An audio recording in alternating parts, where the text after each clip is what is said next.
ఇవాల్టి good news updates చూద్దాం.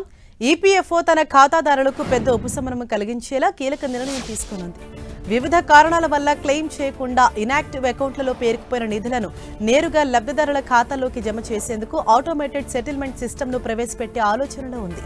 దీని ద్వారా చందాదారులు ఎలాంటి దరఖాస్తులు చేయకుండానే వారి ఆధార్ లింక్ ఉన్న బ్యాంకు ఖాతాల్లోకి డబ్బు చేరుతుంది. మొదటి దశలో ఆధార్ ధృవీకరణ పూర్తయిన సుమారు 8 లక్షల ఇనాక్టివ్ ఖాతాలను అధికారులు ప్రాసెస్ చేయనున్నారు. వీటి విలువ సుమారు 5,200 కోట్లు ఉండవచ్చని అంచనా.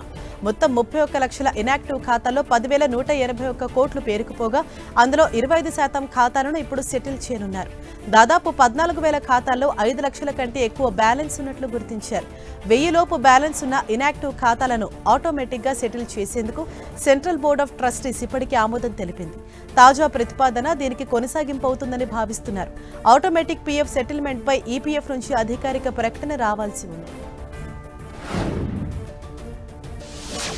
హైదరాబాద్ వాసులకు పర్యావరణ రహిత రవాణా సౌకర్యాలు అందించే దిశగా మరో కీలక ముందడుగు పడింది.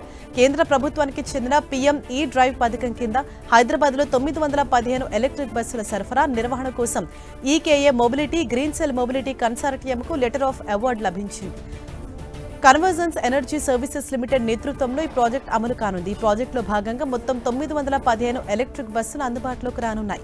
వీటిలో నగరంలోని ఇరుకైన రోడ్లు, కాలనీల అవసరాల కోసం 9 మీటర్ల పొడవున్న 100 మినీ బస్సులు, ప్రధాన మార్గాల్లో ప్రయాణికుల రద్దీని తట్టుకోవడానికి 12 మీటర్ల పొడవున్న 815 స్టాండర్డ్ ఫ్లోర్ నాన్ ఏసీ బస్సులు నగరవాసులకు సేవలందించనున్నాయి. ఈ బస్సులు పూర్తిగా ఎలక్ట్రిక్ కావడంతో కాలుష్య ఉద్గారాలు ఉండవు.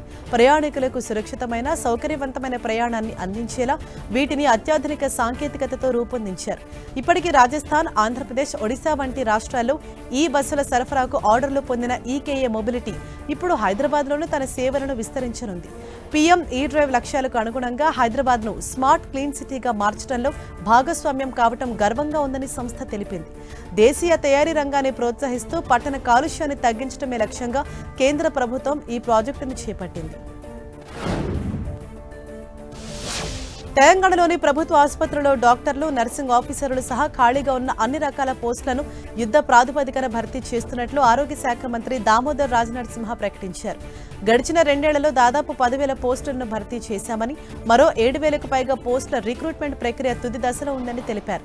వైద్య శాఖలో వివిధ కేటగిరీల పోస్టుల భర్తీకి సంబంధించి మంత్రి కీలక గడువులను ప్రకటించారు. రెగ్యులర్ బేసిస్లో 607 అసిస్టెంట్ ప్రొఫెసర్ పోస్టుల భర్తీకి నోటిఫికేషన్ ఇచ్చామని, ఏప్రిల్ కల్లా ఈ ప్రక్రియ పూర్తవుతుందని చెప్పారు. వైద్య విధాన పరిషత్ హాస్పిటళ్లలో 1,616 స్పెషలిస్ట్ డాక్టర్ల నియామకం మరో నెల రోజుల్లో ముగుస్తుందన్నారు. ఇప్పటికీ 7,000 మందిని నియమించామని, మరో 2,312 పోస్టుల భర్తీ ఏప్రిల్లో పూర్తి చేస్తామన్నారు. గత 2 ఏళ్లలో 1,500 మందిని నియమించినట్లు వెల్లడించారు. ప్రజలకు చౌకగా మందులు అందేలా జనరిక్ మెడికల్ షాపులను ప్రోత్సహిస్తామని మంత్రి రాజనరసింహ వివరించారు.